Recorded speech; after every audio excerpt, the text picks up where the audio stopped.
Now, as these new campers move in over the past weeks and months, it's starting to cause friction in the community. Oaklands Park, in a community neighborhood full of kids and families, is not the appropriate location to allow homeless people to set up camp.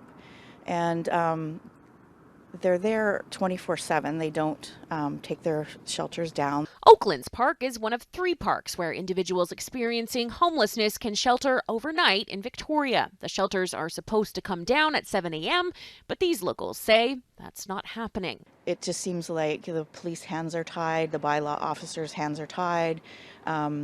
Nobody has any answers, and everyone is just passing the buck.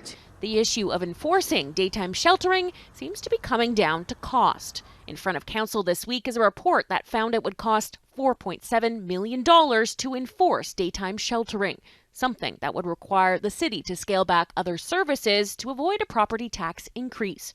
Staff also say it's not likely to resolve all the issues without a more comprehensive approach to addressing homelessness.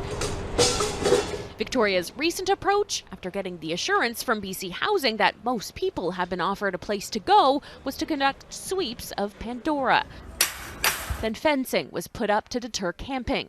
What's resulted is what North Park's James Cooper says is just a scattering of the problem. A lot of the elderly are having serious issues here, and they're frightened because since the city started to fence off Pandora, they've pushed the mentally ill and addicts into the side streets. One result, outreach workers say, has proven deadly. Every time they get pushed around or scattered off the block, we lose a few.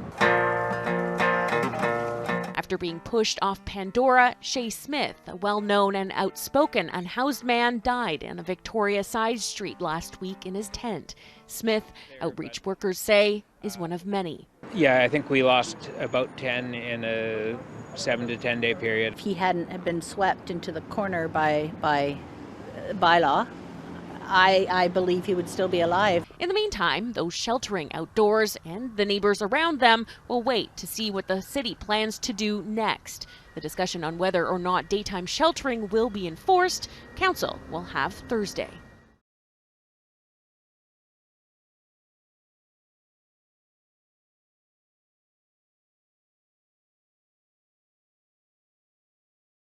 Oaklands Park, in a community neighborhood full of kids and families, is not the appropriate location to allow homeless people to set up camp.